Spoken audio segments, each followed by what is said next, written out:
अऊज़ु बिल्लाहि मिनश्शैतानिर्रजीम बिस्मिल्लाहिर्रहमानिर्रहीम। अस्सलाम वालेकुम।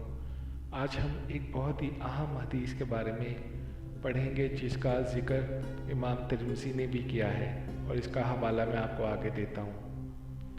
हमने अर्ज़ किया, अल्लाह के रसूल, आखिर क्या वजह है कि जब हम आपकी खिदमत में होते हैं तो हमारे दिलों पर रग तारी रहती है और हम दुनिया से बेजार रहते हैं और आखिरत वालों में से होते हैं, लेकिन जब हम आपसे जुदा होकर अपने बाल बच्चों में चले जाते हैं और इनमें घुल मिल जाते हैं तो हम अपने दिलों को बदला हुआ पाते हैं। तो रसूल अल्लाह सल्लल्लाहु अलैहि वसल्लम ने फरमाया, अगर तुम इसी हालत व कैफियत में रहो जिस हालत व कैफियत में मेरे पास से निकलते हो तो तुमसे फरिश्ते तुम्हारे घरों में मुलाकात करें, और अगर तुम गुनाह ना करो तो अल्लाह ताला दूसरी मखलूक पैदा करेगा जो गुनाह करेंगे, फिर अल्लाह ताला इनके गुनाह को माफ़ फरमाएगा।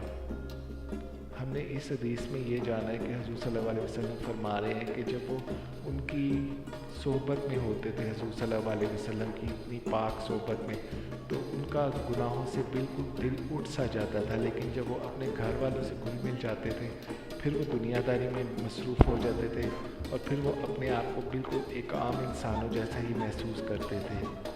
तो जब हुज़ूर सल्लल्लाहु अलैहि वसल्लम ने इनकी वसाहत की तो उन्होंने ये बताया कि जब आप मेरी सोहबत में होते हो तो आपके ऊपर इतना ज़्यादा पाक और नेकियों वाला माहौल हो जाता है कि आप सबको फरिश्ते तक आपको घर से मिलने हैं कि आप इतना पाकीज़ा हो जाते हो। और अगर तुम इतना पाकीज़ा हो जाओ तो अल्लाह ताला फिर एक नई मखलूक बनाएंगे जो फिर गुनाह करेगी और फिर वो अल्लाह ताला से अपने गुनाहों की माफ़ी फरमाएगी। तो हमें इससे ये इल्म हासिल होता है कि अल्लाह ताला को माफ़ी मांगने वाले लोग कितने पसंद हैं।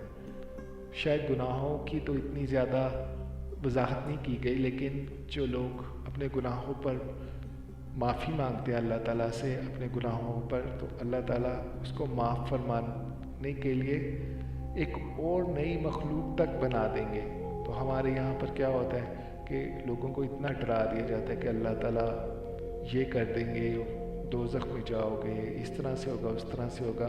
अगर हम अल्लाह ताला की मेहरबानियों पर नज़र डालें तो आप ये जानोगे कि अल्लाह ताला तो बहुत मोहब्बत करने वाले हैं। तो इस तरह से फिर हमें ये फरमाया गया है कि हम अल्लाह ताला की रहमत पर यकीन रखें। तो मैंने अर्ज़ किया, अल्लाह के रसूल, मखलूक को किस चीज़ से पैदा किया गया? आपने फरमाया पानी से। हमने अर्ज़ किया, जन्नत किस चीज़ से बनी है? आपने फरमाया एक ईंट चांदी की है और एक सोने की, और इसका गार मुश्क और काफूर का है, और इसके कंकर मोती और याकूत के हैं, और ज़ाफ़रान इसकी मट्टी है। जो इसमें दाखिल होगा वो ऐशो आराम करेगा, कभी तकलीफ़ नहीं पाएगा और इसमें हमेशा रहेगा। इसे कभी मौत नहीं आएगी। इनके कपड़े पुराने नहीं होंगे और इनकी जवानी कभी फना नहीं होगी। मतलब किसी चीज़ का वहाँ पर खौफ नहीं होगा और वहाँ पर वो हमेशा जवान रहेंगे, कभी बूढ़ा होने का खौफ नहीं आएगा। जब बूढ़ा नहीं होंगे तो मौत भी नहीं आएगी। फिर आपने फरमाया 3 लोगों की दुआएं रद्द नहीं की जाती। पहला इमाम आदिल है, दूसरा रोज़ादार जब वो इफ्तार करे, और तीसरा मज़लूम जबकि वो बद्दुआ करता है, अल्लाह ताला इसकी बद्दुआ को बादल के ऊपर उठा लेता है।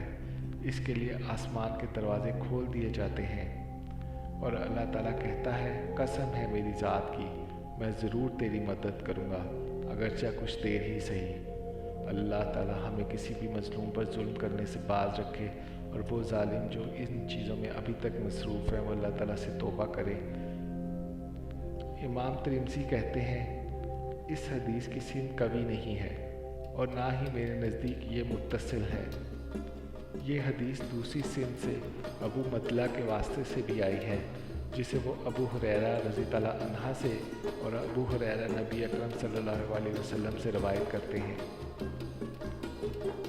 ये सुन्नत तिरमिज़ी में नंबर 25-26 इसका हवाला है और जन्नत का वस्फ़ और इसकी नेमतों का तज़किरा इस किताब में भी आप इसको पढ़ सकते हैं। तो अल्लाह ताला हमें नेक अमल करने और जन्नत फिरदौस में आला मकाम हासिल करने की तौफ़ीक़ अता फ़रमाए। आमीन या रब्बुल आलमीन।